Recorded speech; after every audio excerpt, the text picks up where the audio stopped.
Coucou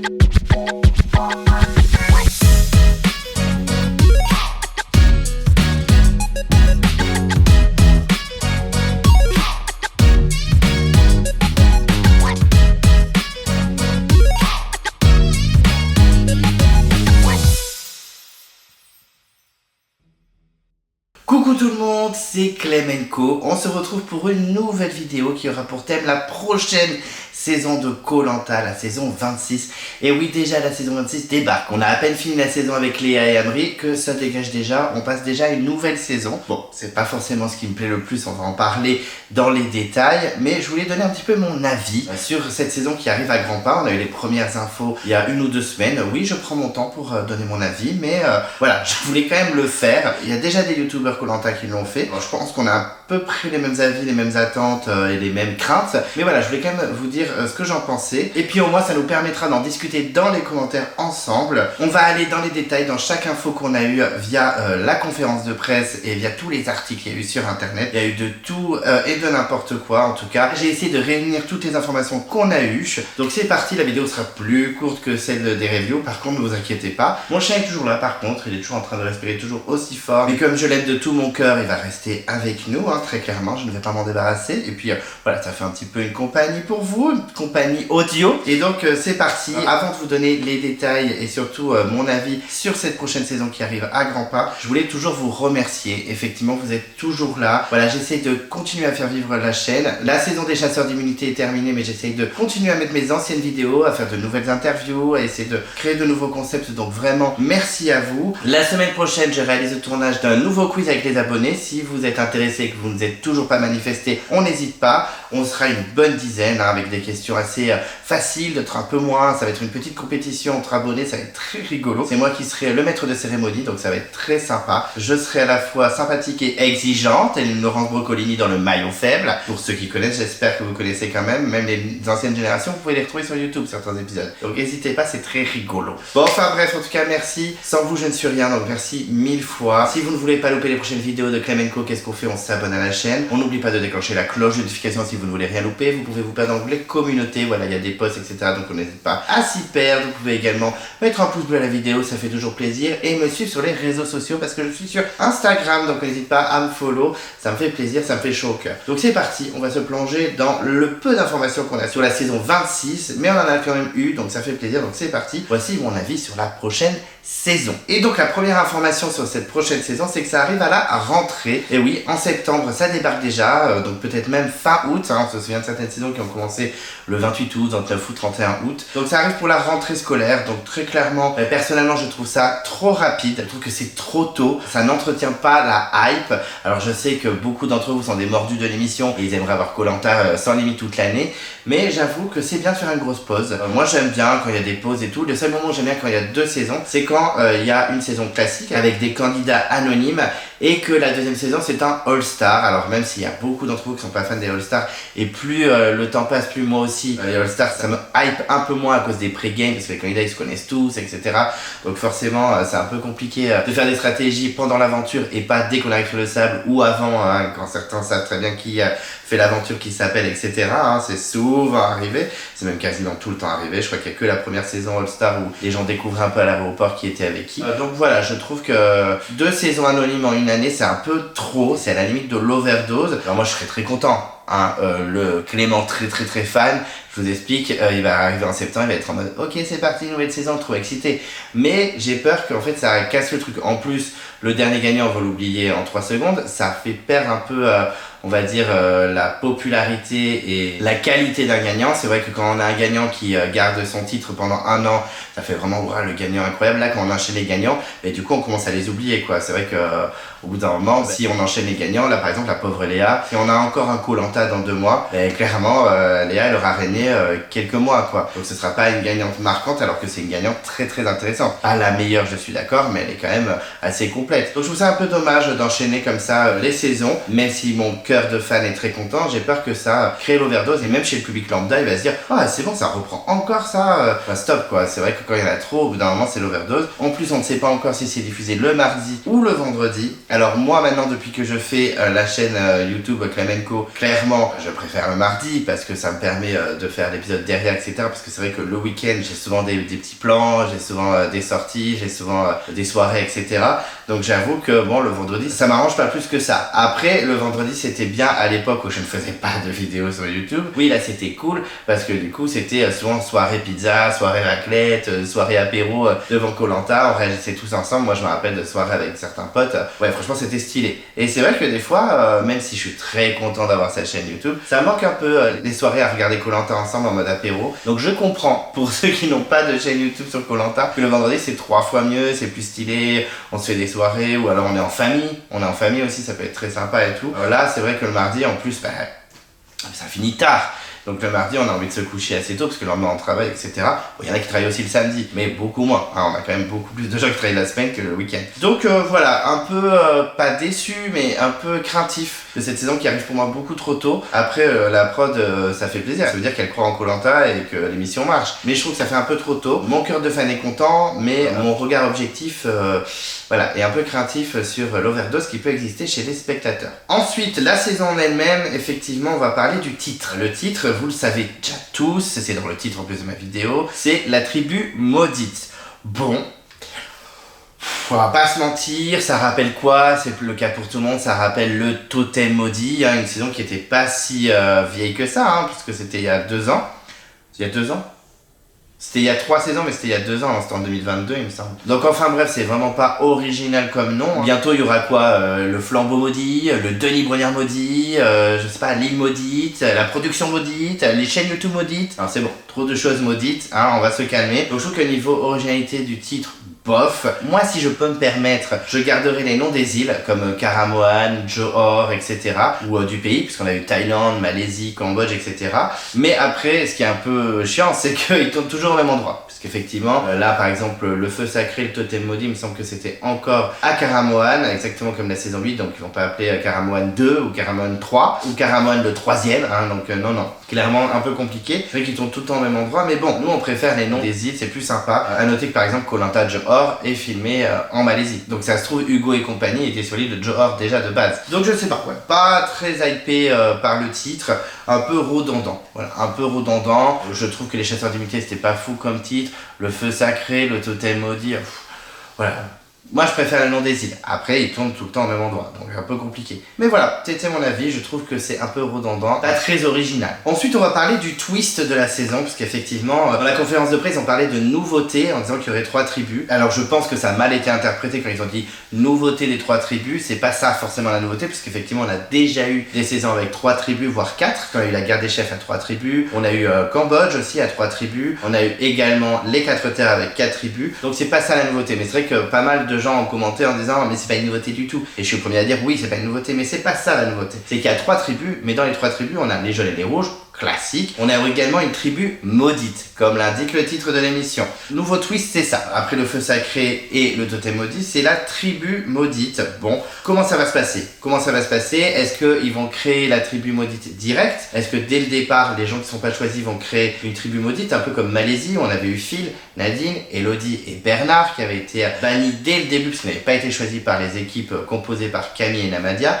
Mais ils avaient intégré ensuite les 2 autres tribus, il n'y avait pas une 3e tribu. Est-ce que ça va être dès le début ou est-ce que ça va être au fil des éliminations? C'est vrai qu'on connaît l'île de la rédemption, l'île des bannis, où les candidats s'affrontent sur des épreuves et 1 voire 2 candidats réintègrent l'aventure à la réunification. Est-ce que ça va se passer comme ça? Est-ce que ce sera un peu l'île maudite où il ne faut absolument pas aller? Est-ce qu'ils vont faire comme le concept de Survivor saison 7? Un concept que j'avais beaucoup aimé quand j'avais regardé la saison, d'autres beaucoup moins, mais moi j'avais bien aimé, c'est-à-dire que les candidats étaient éliminés et effectivement on apprenait en tant que spectateur, mais aussi les candidats au dernier moment, au moment de la réunification. On n'était pas du tout au courant, on les voyait pas vivre sur une autre île, les candidats éliminés à la réunification. En fait, ils avaient formé une 3e tribu et ils s'affrontaient sur une épreuve d'immunité. On avait les 3 tribus. Et si la tribu qui avait été éliminée, donc la tribu maudite, on va dire, arrivait en premier sur l'épreuve, 2 candidats allaient intégrer l'aventure. Et si ils arrivaient 2e, 1 candidat allait intégrer. Et s'ils arrivaient dernier, personne intégré. Et finalement, l'équipe maudite avait gagné l'épreuve, donc 2 candidats avaient intégré l'aventure. Ils avaient choisi choisi les 2 candidats au conseil en votant. Et effectivement, ces 2 candidats ont intégré chacun une équipe et ensuite la réunification. Et ils sont allés très très loin, les 2 d'ailleurs. Je ne vous spoil pas, mais ils sont allés très très loin. En tout cas, est-ce que ça va être ça?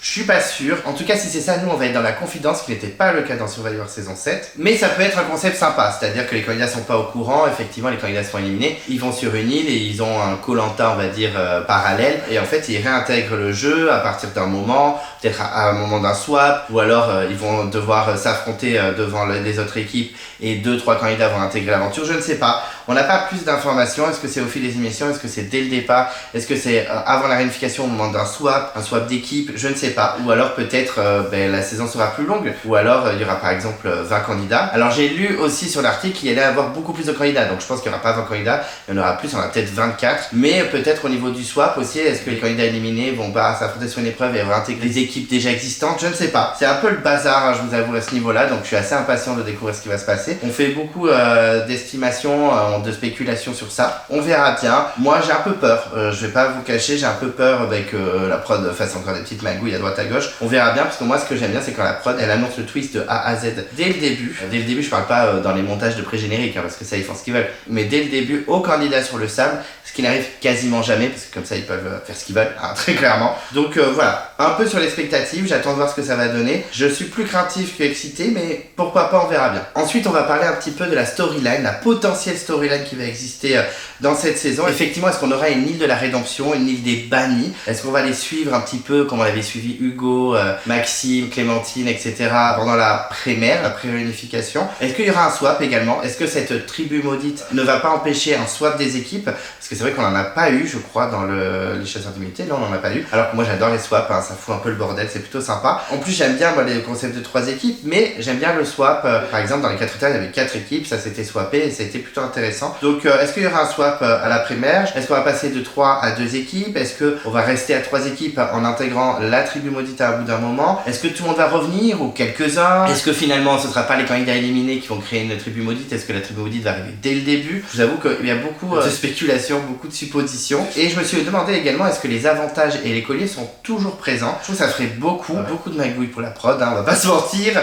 Mais si les colliers et les votes noirs restent, ça me va. Mais s'il y a encore des avantages chasseurs d'immunité aux armes secrètes, ça me ferait un peu chier. Parce qu'en plus de la tribu maudite, ça fait beaucoup. Est-ce que le totem maudit, il y avait eu des avantages? Non, je crois qu'il y avait eu que des colliers classiques. Non, il y avait que des colliers classiques, il me semble. Donc on verra, mais en tout cas, je me dis dans la storyline, ça peut être pas mal le bordel. Espérons que ce soit assez transparent pour le spectateur, ce que je ne pense pas, hein, très clairement. Mais bon, on verra bien. Je trouve quand même que c'est un peu le bazar pour l'instant dans notre tête. Après, c'est normal, ils teasent, hein, ils ont envie qu'on en discute, qu'on fasse des spéculations. C'est un petit peu normal, c'est un peu le concept d'un teasing. Donc on verra bien, mais tout est possible en vrai. Franchement, tout est possible. Et ce n'est pas tout, puisqu'en plus de ce twist incroyable de la tribu maudite, on a aussi 2 anciens qui débarquent. Alors là, ça m'inquiète un peu, vous le savez. Je déteste quand ils mélangent des anonymes avec des anciens candidats, même dans Survivor. Hein, je sais que la saison 16 est adorée.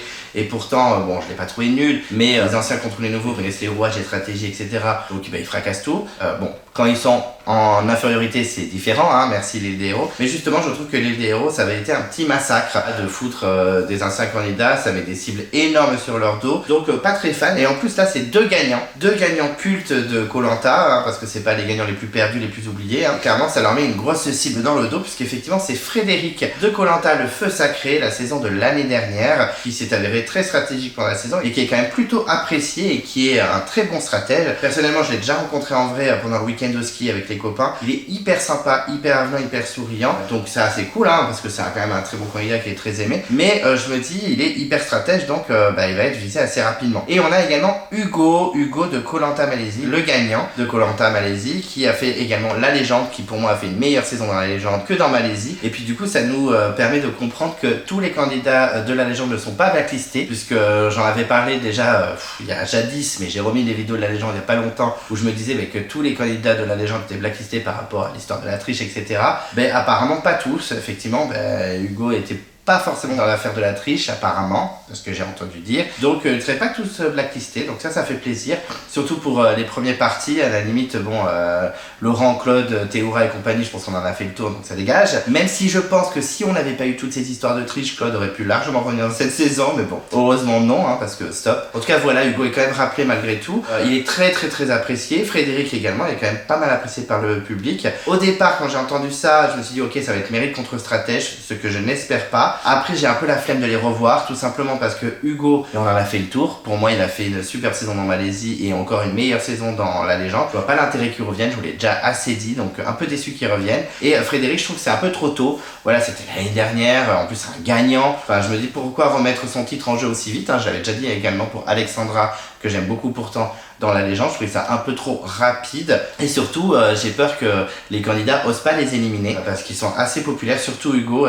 Les candidats savent très bien que les réseaux sociaux sont très vénères et ils ont pas envie d'être menacés de mort, hein, ce que je comprends largement. Donc est-ce que ça va tuer le jeu un peu comme dans La Légende notamment, hein, Claude et Laurent avaient notamment été hyper protégés par les autres candidats alors qu'il y avait des occasions de les virer. Ça j'en ai un peu peur. En plus on apprend qu'ils vont être capitaines d'équipe. Est-ce qu'ils vont être éliminables ou non? Parce que bon, déjà s'ils sont éliminables, soit ils vont être protégés par les autres candidats à cause des réseaux sociaux, soit ils vont dégager en 3 secondes comme un Théoura dans l'île des héros par Ahmad et compagnie, ou alors peut-être qu'ils vont venir en tant que mentor. Ça avait été fait une saison, je sais plus quelle saison, je crois la 28-29 de Survivor, où Sandra et Rob Mariano, qui sont deux candidats hyper cultes de Survivor, étaient venus juste en tant que mentor, ils n'étaient pas éliminables. Donc je pense quand même qu'ils vont pouvoir être éliminables, mais je me dis que ça va un peu fausser le jeu. Soit ils vont être ciblés direct, soit, ce que j'espère un petit peu, pas ciblés direct, mais qui vont être en danger, pas forcément protégés. Mais par contre s'ils sont éliminés direct, bah oui, ça n'a pas d'intérêt. Enfin, en vrai, je veux un juste milieu. Je veux qu'ils soient considérés en tant que candidats lambda quand même, mais qu'ils soient pas trop protégés non plus. Qu'ils soient des candidats lambda, mais là ça va être compliqué pour les candidats anonymes. Enfin bref, donc moi je suis pas du tout fan de cette idée. Je trouve que mélanger des anciens avec des nouveaux, c'est très dangereux, surtout quand c'est des candidats aussi populaires. S'ils avaient mis des anciens pas si populaires que ça aurait été jouable. Là, flemme un peu. Ensuite, on a eu une autre information, effectivement, la production pendant la conférence de presse a dit qu'ils voulaient faire des nouveautés et surtout une nouvelle mécanique dans le jeu, dans l'avenir de Koh-Lanta. Effectivement, ils veulent garder les fondamentaux, hein, les idées fondamentales qui sont là dans Koh-Lanta. Je pense qu'ils parlent des colliers, voilà, les conseils, les épreuves, la survie, les votes noirs, etc.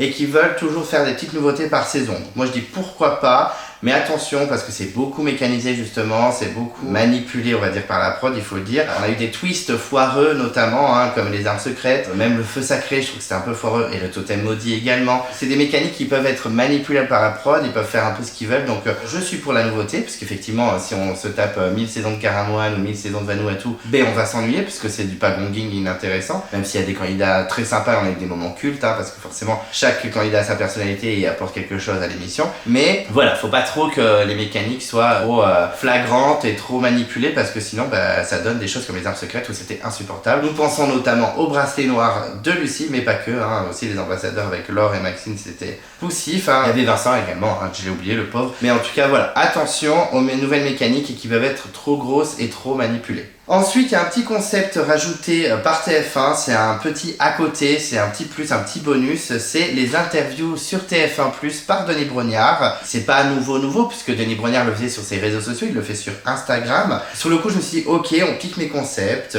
mes interviews, ça fait le buzz, donc ils veulent faire pareil.